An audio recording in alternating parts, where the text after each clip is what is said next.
हुई वीकेंड पर, इतने नतीजे कि उनको खांचों में डालना गुड बैड एंड अगली के, ये अपने में ही एक बहुत बड़ा टास्क था। लेकिन हर्षदा जी आपको बताती हुई दिखेंगी कौन से नतीजे उनको पसंद आए।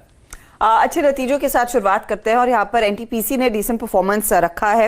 रेवेन्यू बेहतर है, इनलाइन आप कह सकते हैं। रेवेन्यू में करीब 11% तक का इजाफा एनटीपीसी का आया।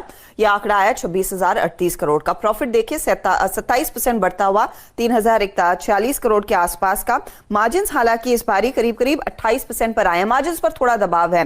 मार्केट एक्सपेक्ट कर रहा था 31% के आसपास का मार्जिन रहेगा, लेकिन 28% पर आ चुका है और EBITDA लेवल पर भी थोड़ा सा प्रेशर। अब प्रॉफिट का आंकड़ा हमने देखा बढ़ा हुआ था, क्योंकि यहां पर एक एक्सेप्शनल एक्सपेंस है 802 करोड़ का बेस क्वार्टर में। उसको अगर हटाकर देखेंगे तो नंबर्स ऑन एन एवरेज ठीक ही हैं।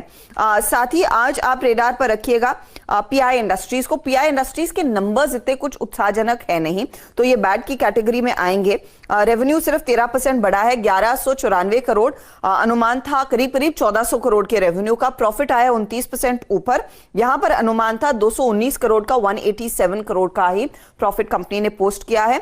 मार्जिन 21% पर, एक्सपेक्टेशन 21.6% की थी। लेकिन पीआई इंडस्ट्रीज क्यों रिएक्ट करेगा? क्योंकि पीआई ने दरअसल इन स्विफ्ट लैब्स के एपीआई बिजनेस को खरीद लिया है। यह दरअसल एक्विजिशन एक ऑल कैश डील में होगा। 1530 करोड़ रुपए यहां पर कंपनी देने वाली है। याद रखिएगा पीआई इंडस्ट्रीज ने क्यूआईपी के जरिए फंड रेज किए थे, उसी पैसे को डाइवर्ट किया जाएगा एपीआई बिजनेस में अपनी पकड़ बनाने के लिए, और दरअसल ये पूरी कैश डील होगी जो पीआई के फेवर में मानी जा रही है। तो ये डेवलपमेंट है जिस पर सादा स्टॉक रिएक्ट करेगा वर्सेस नंबर्स। नतीजों में आते हैं और ज्यादा खराब नतीजे आज अनफॉर्चुनेटली दिखाई दे रहे हैं।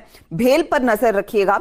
रेवेन्यू 46% बढ़ा है 2,901 करोड़ पर। मार्केट एक्सपेक्ट कर रहा था 3,637 करोड़ के आसपास का रेवेन्यू, तो ये एक मिस है। EBITDA लॉस आया है 450 करोड़ के ऊपर का, 476 crore to be precise.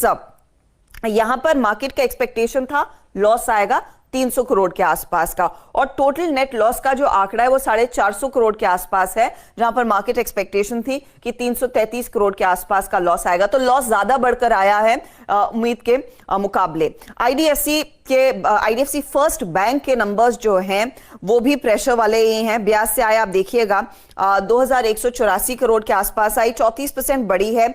Loss आया है 630 करोड़ का।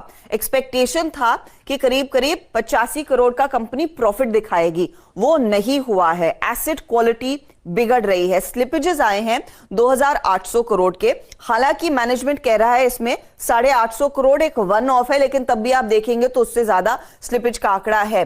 ग्रॉस एनपीए बढ़ा है, नेट एनपीए बढ़ा है, स्थिति अच्छी नहीं है।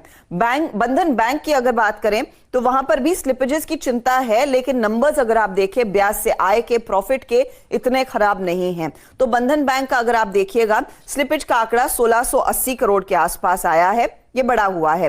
ब्याज से आय के आंकड़े पर आते हैं अब, जहां पर 25% तक का इंप्रूवमेंट है, 2,114 करोड़ का। प्रॉफिट पर प्रेशर है 373 करोड़ के आसपास का। असम में कलेक्शन थोड़े से फीके हुए थे तो उसका कुछ इंपैक्ट देखने को मिला है ओवरऑल। चोला इन्वेस्टमेंट के नंबर्स आए और यहां पर भी वीकनेस ही देखने को मिली है। ब्याज से आय और प्रॉफिट का नंबर आपके सामने पहले चोला का पेश करेंगे, जहां पर ब्याज से आय में हमने देखा है करीब 38% तक की वृद्धि है। प्रॉफिट पर लेकिन प्रेशर है।